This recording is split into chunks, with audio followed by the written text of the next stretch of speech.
Hi! Welcome back to James and the Giant Peach, read to you by me, and written by this guy, Roald Dahl. By now we've got used to the fact that this camera screen is inverted, obviously. So yesterday, in our reading, we got to a cliffhanger, and I stopped halfway through chapter, I think, 28? Let's find out. 28, yes.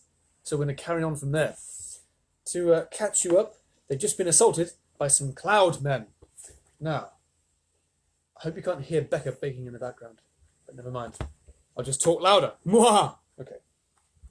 Assaulted by cloudmen. Good, good, good. Let's carry on. I'll go a little paragraph before that. Right. They crouched, very still, on top of the peach, staring at the cloudmen. The whole surface of the cloud was literally swarming with them, and there were hundreds more up above, climbing about on that monstrous, crazy arch. "But what is that thing?" whispered the ladybird. "And what are they going to do? What are they doing to it?" "I don't care what they're doing to it," Centipede said, scuttling over to the tunnel entrance. "I'm not staying up here. Goodbye." But the rest of them were too frightened or too hypnotized by the whole affair to make a move. "Hi, Peter. I missed you yesterday." "Do you know what?" James whispered. "What?" they said. "What?" "That enormous arch. They seem to be painting it. They've got pots of paint and big brushes. You look." And he was quite right.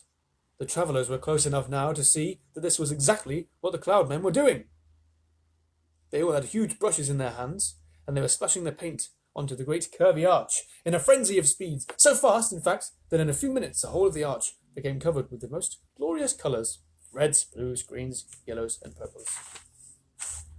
"It's a rainbow!" everyone said at once. "They're making a rainbow!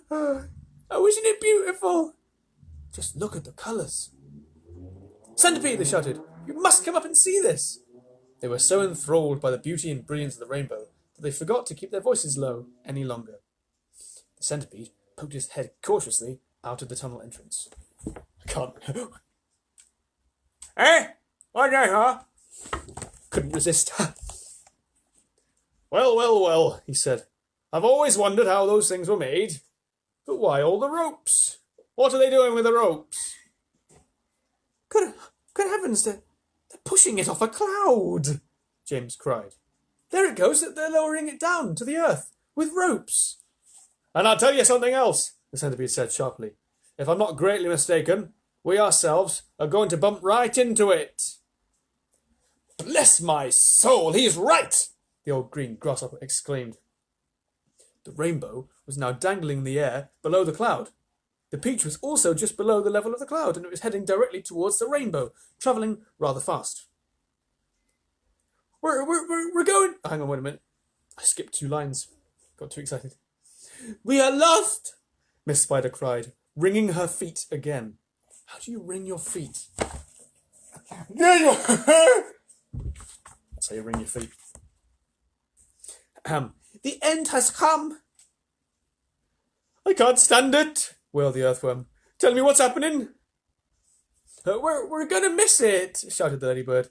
"No, we're not." "Yes, we are." "Yes, yes, no. Oh, by heavens."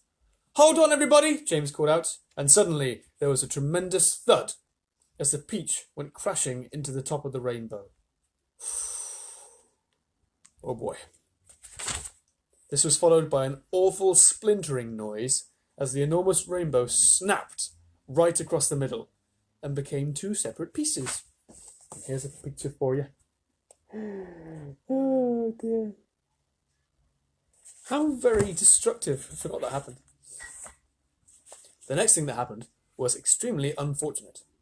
The ropes that the cloudmen had been using for lowering the rainbow got tangled up in the silk strings that went up from the peach to the seagulls.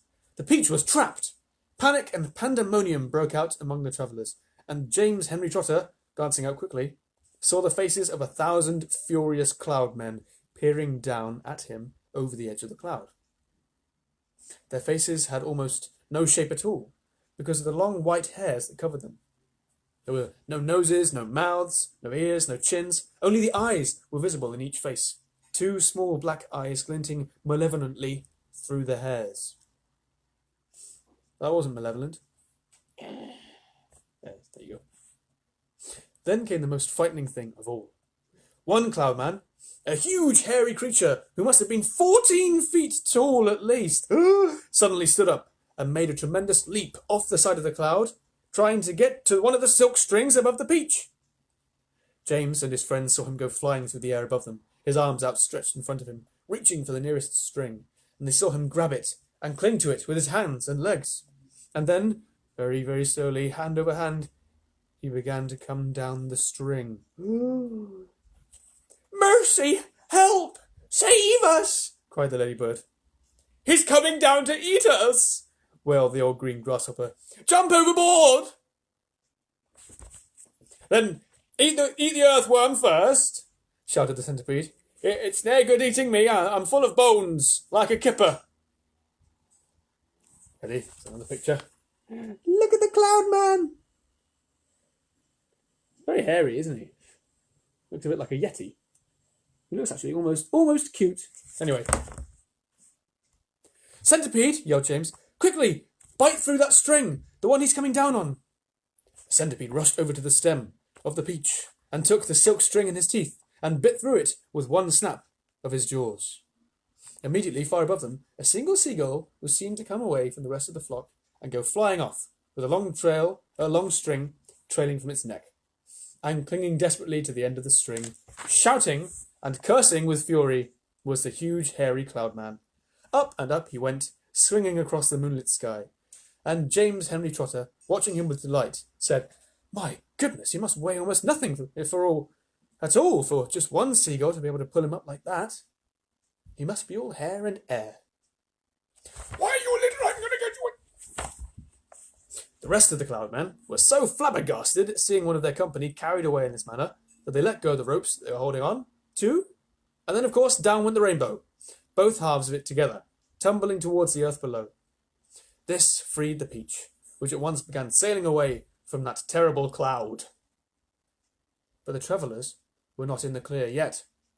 The infuriated cloudmen jumped up and ran after them, all along the cloud, pelting them mercilessly with all sorts of hard and horrible objects. Empty paint buckets, paint brushes, step ladders, stools, saucepans, frying pans, rotten eggs, dead rats, bottles of hair oil, anything those brutes could lay their hands on came raining down upon the peach. "Why would you have rotten eggs on a cloud?" Yeah. One cloudman, taking very careful aim, tipped a gallon of thick purple paint over the edge of the cloud, right onto the centipede himself. By gum! The centipede screamed with anger. "My legs!" he cried. "They're all sticking together. I can't walk. My eyelids won't open. I can't see. And me boots are ruined." But for the moment, everyone was far too busy dodging the things that the cloudmen were throwing to pay any attention to the centipede. Well, it serves him right, because he was the one who'd got them in this mess in the first place. "The paint's drying," he moaned. "It's going on. I can't move me legs. I can't move anything." "Well, you can still move your mouth," the earthworm said, "and that is a great pity." "James," bawled the centipede, "please help me. Wash off this paint. Scrape it off. Anything." Chapter 29. It seemed like a long time before the seagulls were able to pull the peach away from that horrible rainbow cloud. But they managed it at last, and then everybody gathered round the wretched centipede and began arguing about the best way to get the paint off his body. He really did look a sight. He was purple all over. That reminds me of the last book we read, Charlie and the Chocolate Factory. "You Violet, Violet, Violet, you Violet, Violet." Remember that? Yeah? If you listen, yeah? It's all on YouTube, so head there now and go and listen. Anyway, stop the advertising in the middle of the story. Yes, he's purple all over. And now the paint was beginning to dry and harden, he was forced to sit very stiff and upright, as though he were encased in cement, and all 42 of his legs were sticking out straight in front of him like rods. He tried to say something, but his lips wouldn't move. All he could do now was make gurgling noises in his throat. The old green grasshopper reached out and touched him carefully on the stomach. "But how could it possibly have dried out so quickly?" he asked. "It's rainbow paint," James answered. "Rainbow paint dries very quick and very hard." How does he know that? I mean, okay. "I detest paint, Miss Spider announced. "It frightens me. It reminds me of Aunt Spiker. The late Aunt Spiker, I mean. Because the last time she painted her kitchen ceiling, my poor darling grandmother stepped onto it by mistake when it was still wet. And there she stuck. And all through the night we could hear her calling to us, saying, 'Help! Help! Help!' And it was heartbreaking to listen to her. But what could we do? Not a thing until the next day when the paint had dried. And then, of course, we all rushed over to her and calmed her down and gave her some food. Believe it or not, she lived for 6 months like that, upside down on the ceiling with her legs stuck permanently in the paint. She really did. We fed her every day. We bought her fresh flies straight from the web.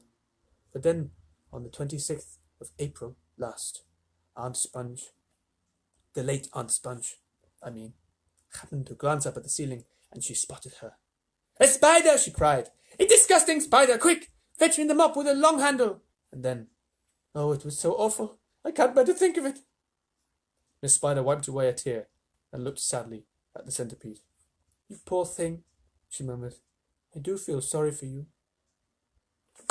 And there's a picture.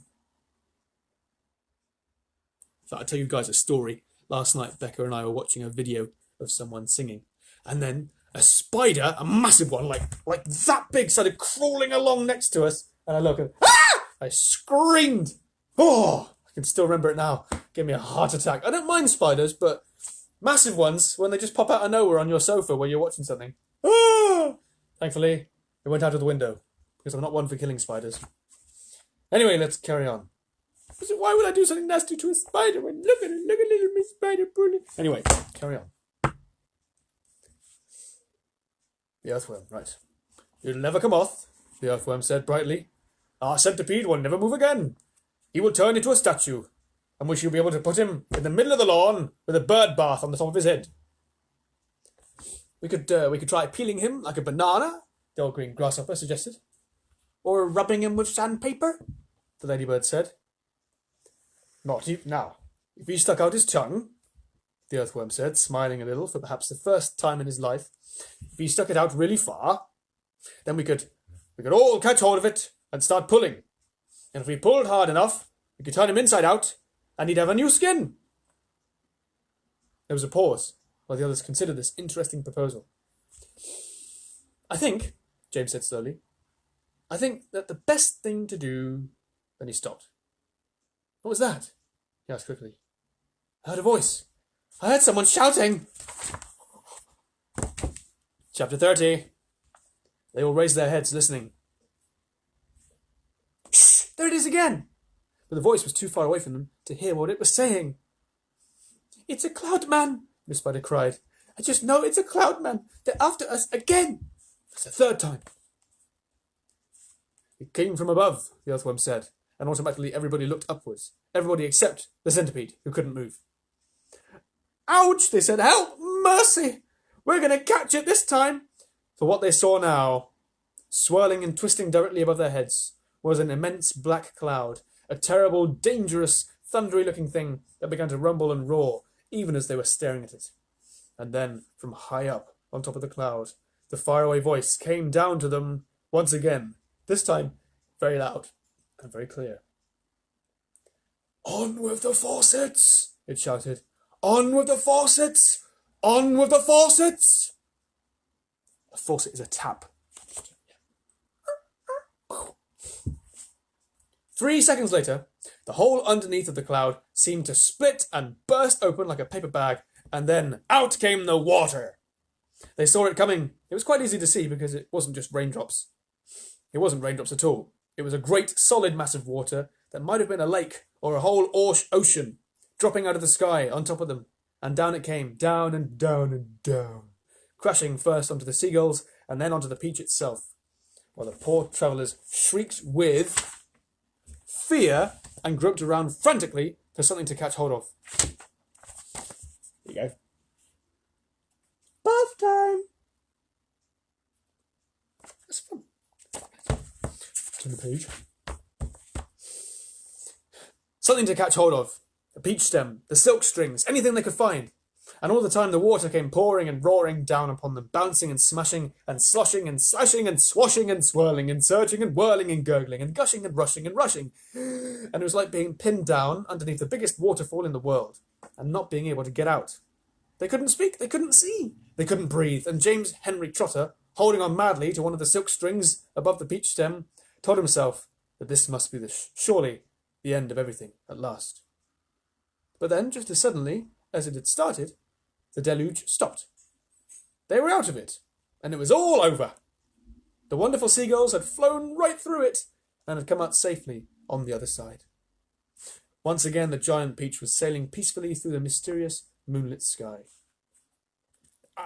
I'm drowned, gasped the old green grasshopper, spitting out water by the mouth, by the pint. Oh, it's gone right through my skin, the earthworm groaned. I always thought my skin was waterproof, but it isn't. And now I'm full of rain. Look at me! Look at me! Ha ha! Shouted the centipede excitedly. It's washed me clean! The paint's all gone! I can move again! Hey! Here he is. Didn't knock his glasses off either. That's the worst news I've had in a long time, the earthworm said. The centipede was dancing around the deck and turning somersaults in the air and singing at the top of his voice. Oh, hooray! Hooray for the storm and the rain! Hang on, wait, what voice was that? I can move and don't feel any pain. And now I'm a pest. I'm the biggest and best, the most marvellous pest once again. Oh, do shut up, the old green grasshopper said. Look at me, cried the centipede. Look at me, I am freed, I am freed. Not a scratch, nor a bruise, nor a bleed. To this grave, this fine gent, they all thought they had sent. And I very near went, oh, I very near went. But they sent quite the wrong centipede. And they spelled scent with a C-E-N-T there, instead of S. Interesting. Yeah. Hi, Morgan, and everybody else. I'm afraid I've just finished for today. That's it. Come back tomorrow and Friday, for we shall finish the story by then. I'm going to do, they're all smaller chapters from now on, so there'll be smaller readings for the next few days, as we're coming near the end of our tale, but never mind, because I already have a story planned for next week. Oh, and I imagine most of you haven't read it before, because it's not the most popular story. We'll have to see. Well then, thanks for watching, thanks for listening. Hope you enjoyed yourselves. Do please share these videos around, and that'll be wonderful. Oh, cheers, mate. Cheers. Look, excellent. Oh, what can I say? Bless you. Right, yes, I'll be back tomorrow, 5:30. See you then. God bless. Take care of yourselves.